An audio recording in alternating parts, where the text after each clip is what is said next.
Mesdames, Messieurs, bonsoir. Bienvenue à cette principale édition d'information. La société de fabrication, de stockage et de conditionnement d'huile, de moteur et lubrifiant Pisolube a organisé dans ses installations situées dans la zone du Nouveau Port ce 22 décembre 2018 à l'initiative de son directeur général Joël Pono un arbre de Noël. Reportage.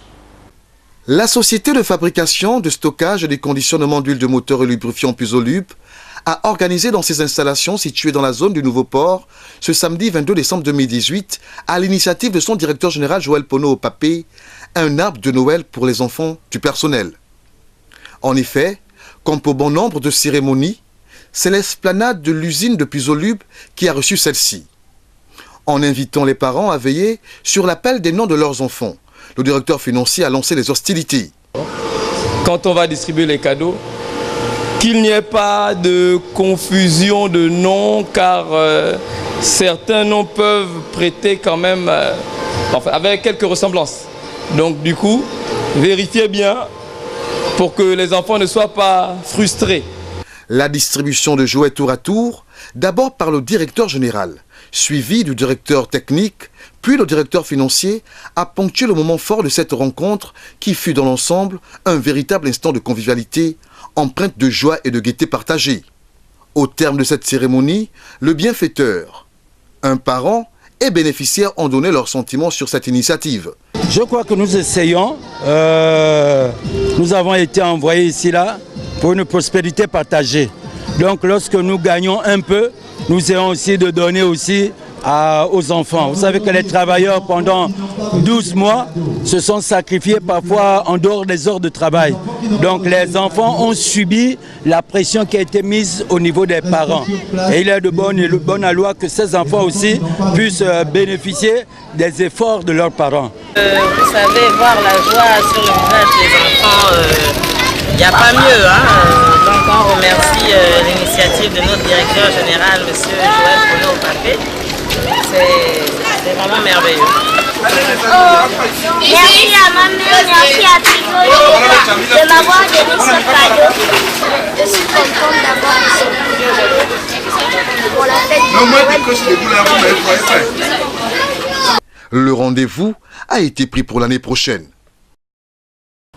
De même, à Port-Gentil, certains parents ne comptent pas rester en marge de cette fête de Noël. Ainsi, ils ont prévu, entre autres, des repas de famille, des distributions de cadeaux.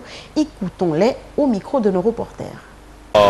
Comme c'est à l'accoutumée, de ne pas briser la tradition, on est obligé de toujours faire ce cérémonial-là, acheter les enfants les cadeaux et puis manger ensemble le 25, comme tous les ans. Ne pas briser ce mal à coutume. Déjà, il faut savoir aux enfants que Noël nous rappelle la naissance de Jésus-Christ.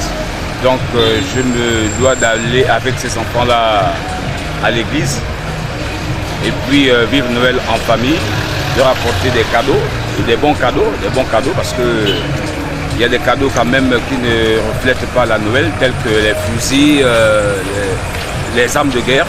On va donner par exemple des jeux tels que les Scrabble et autres. Fin de l'atelier des échanges sur la maîtrise de risque, d'audit et contrôle ce 21 décembre 2018 à Libreville, organisé par les ministères de l'économie et de la fonction publique avec la collaboration du PNUD. C'est sur une note de satisfaction que ce séminaire a démarré ce 10 décembre et s'est achevé. Reportage.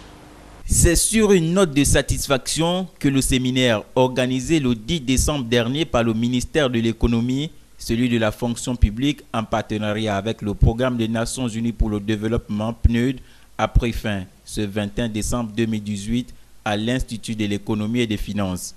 C'est donc après 11 jours de partage d'expérience et de connaissances que le secrétaire général du ministère de l'économie se réjouit. J'ai l'honneur de procéder cet après-midi à la clôture du cycle de formation sur la déontologie, le contrôle et l'audit de la gestion publique. Formation que nous réalisons en partenariat avec le PNUD, ce dans le cadre du projet PACLE qui appuie la Commission nationale de lutte contre l'enrichissement illicite et l'Agence nationale d'investigation financière. Du rapport qui m'a été fait, je peux dire avec certitude que vous avez acquis au terme de ces 3 semaines des nouvelles connaissances. On m'a bien dit, et le rapporteur vient de le confirmer, que les débats étaient vifs, passionnés, enrichissants. Donc c'est pour moi l'occasion de vous féliciter pour votre assiduité, votre participation, votre dynamisme, vos diverses contributions, surtout votre disponibilité malgré vos lourdes responsabilités professionnelles et respectives. Nul ne doute que votre expérience sera un atout supplémentaire pour notre pays. Pour l'heure, je voudrais juste renouveler au programme des Nations Unies pour le développement PNUD les remerciements du gouvernement gabonais pour votre accompagnement constant et multiforme des actions de notre pays. En vous remerciant une fois de plus pour votre assiduité, pour votre participation, pour les efforts fournis, pour le temps passé ici, tout au long de ces 3 semaines, je déclare close les formations sur la déontologie et contrôle l'audit de la gestion publique. De manière spécifique, cet atelier a permis aux participants de connaître les obligations réglementaires et référentielles de contrôle interne et audit, d'adapter une démarche programmatique d'analyse et de maîtrise des risques opérationnels, d'identifier les contrôles clés et procéder à l'évaluation des dispositifs de contrôle interne, mais aussi de se rassurer de l'adaptation du dispositif de contrôle interne avec les objectifs du programme. Cette formation vient aussi mettre fin aux activités de la quinzaine des Nations Unies pour le développement durable lancée le 27 novembre 2018. 80 morts, selon Reporters sans frontières, est le nombre de journalistes tués cette année à travers le monde. Un chiffre en nette hausse qui traduit les violences faites aux journalistes, a publié pour le camp de l'année 2018 Reporters sans frontières. En 2018, 80 journalistes ont été tués, 348 sont actuellement en détention et 60 sont en otage. Des chiffres en hausse qui traduisent une violence inédite contre les journalistes selon un bilan publié lundi dernier par Reporters sans frontières.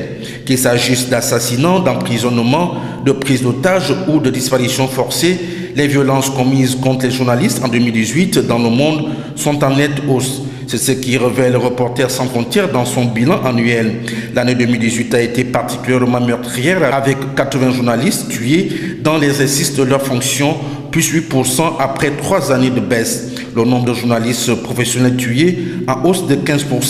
63 homicides contre 55 l'an dernier. Les assassinats très médiatisés de l'éditorialiste saoudien Jamel Khashoggi ou du jeune journaliste slovaque ont mis en lumière la détermination sans limite des ennemis de la liberté de la presse. Lors de la publication de la dernière édition du classement mondial de la liberté de la presse en avril dernier, Reporters sans frontières s'inquiétait déjà de cette haine affichée envers les médias de la part des responsables politiques et de la volonté des régimes autoritaires d'exporter leur contre-modèle. Plus de 75 000, c'est le nombre de personnes au Mali à être déplacées d'ici le 31 décembre 2018 à l'intérieur du pays par l'ONU. À Mopti, le nombre de déplacés est passé de 2 000 à 12 000 entre avril et juillet, d'où la nouvelle visite du Premier ministre. Reportage. Au 31 décembre 2018, le nombre de personnes déplacées à l'intérieur du Mali était estimé à plus de 75 000 personnes selon l'ONU. Rien qu'à Mopti, ce nombre est passé de 2 000 à 12 000 entre avril et juillet 2018. Cette évolution des chiffres est principalement liée aux violences intercommunautaires qui ont lieu dans la région. Mopti est la partie du pays dans laquelle s'est rendu de nouveau le Premier ministre malien Soumeïlou Boubèye Maïga ces 20 et 21 décembre. Il y a en effet décidé d'un processus de désarmement, démobilisation et réinsertion. Ce DDR débute ce 24 décembre. Cela fait partie de notre stratégie pour pouvoir faire en sorte que les gens qui ont été enrôlés dans ces groupes armés terroristes et aussi dans certaines milices, il faut le dire comme ça, d'autodéfense puissent rejoindre le DDR. Ceux qui ne vont pas déposer les armes, ceux qui ne vont pas se faire enregistrer seront considérés tout simplement comme terroristes. Ce processus a pour but de procéder à l'enrôlement de certains des démobilisés au sein des forces armées maliennes. Mais selon le gouverneur de Mopti, ceux qui sont réputés terroristes ne pourront pas intégrer l'armée. Aujourd'hui, on ne peut pas identifier exactement le nombre de combattants qui peuvent bénéficier de ce mécanisme de DDR. C'est ça le premier obstacle. Le deuxième obstacle est que l'institution qui est chargée de la mise en œuvre des DDR, que c'est la CNDDR, n'est pas encore opérationnelle parce qu'elle atteint un financement essentiellement de la Banque mondiale. Le chef du gouvernement malien a au cours des rencontres annoncé que les capacités opérationnelles des forces de défense et de sécurité seront renforcées dans la région afin qu'elles puissent notamment intervenir dans les secteurs inaccessibles. Après 5 ans d'inactivité, c'est depuis le Qatar, son lieu d'exil, que Karim Wade, fils de l'ancien président sénégalais, est sorti de son silence via les réseaux sociaux par une déclaration dans laquelle il appelle les acteurs politiques au rassemblement pour contrer le président Macky Sall en vue des élections présidentielles 2019. Reportage. Karim Wade sort du silence après 5 années d'inactivité. C'est depuis le Qatar, son lieu d'exil, qu'il a fait une déclaration via les réseaux sociaux à l'endroit des acteurs de la classe politique sénégalaise. Le fils de l'ancien président Abdoulaye Wade appelle au rassemblement pour contrer le président Macky Sall en vue de l'élection présidentielle de février 2019. Il s'agit de rassembler tous ceux et toutes celles qui sont décidés à agir ensemble pour réaliser, dès février 2019, la troisième alternance voulue par les Sénégalais. Karim Wade souhaite participer à la présidentielle de février 2019, mais sa candidature pourrait être rejetée. En effet, le code électoral interdit à une personne condamnée à 5 ans de prison ou plus d'être candidat. Sa nouvelle déclaration suscite des interrogations sur la scène politique nationale. De l'extérieur, il pense être le leader de l'opposition. Je pense qu'il se trompe lourdement. Je ne pense pas également que cela puisse avoir un écho favorable au niveau de l'opinion publique et au niveau de la classe politique sénégalaise. D'autant plus que la politique, c'est pas une dévolution monarchique. C'est pas parce que Wade père était un grand leader que Wade fils sera un grand leader. Le fils de l'ancien président Abdoulaye Wade vit actuellement en exil à Doha au Qatar. Il avait été condamné en 2015 par la Cour de répression et de l'enrichissement illicite à 6 ans de prison ferme et plus de 200 millions d'euros d'amende avant d'être gracié en 2016 par le président Macky Sall. Afrique Vérité pour la bonne gouvernance est une structure de Côte d'Ivoire qui, à travers la nuit des bâtisseurs de l'économie ivoirienne, fait la promotion des jeunes dans le domaine de l'économie afin d'atteindre son émergence en les faisant connaître le parcours des chefs. Faut en prendre l'exemple. Reportage. Promouvoir l'excellence chez les jeunes afin d'atteindre l'émergence économique, c'est l'objectif de la nuit des bâtisseurs de l'économie ivoirienne. Il s'agit pour la structure Afrique Vérité pour la bonne gouvernance de faire connaître aux jeunes le parcours de chefs d'entreprise qu'il faut prendre en exemple pour développer la Côte d'Ivoire. Il faut amener tous les jeunes, tous les fils de Côte d'Ivoire à aller vers l'excellence, à produire des résultats au-delà de nos attentes, dans tous les secteurs d'activité. Il faut puiser dans ses propres ressources pour aller vers l'émergence. Comme vous prenez le cas de l'honorable Miezan Daniel, qui en 1995 était apprenti de taxi, et aujourd'hui il est PDG d'une compagnie de transport appelée MTD Transport, qui fait au moins 100 000 passagers par jour. L'une des caractéristiques des leaders primés, c'est l'esprit de gagneur qui leur permet de surmonter les difficultés et opérer des innovations. À terme, pour nous, il s'agira d'accroître de façon considérable nos ressources propres, à telle enseigne que la subvention de l'État soit moindre que la mobilisation des ressources propres.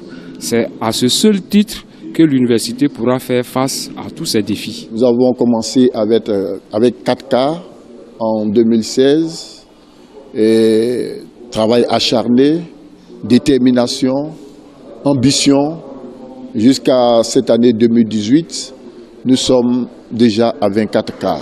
En rappel, 2000 entreprises membres de la Confédération Générale des Entreprises de Côte d'Ivoire cumulent un chiffre d'affaires de 14 000 milliards de francs CFA et emploient 200 000 personnes.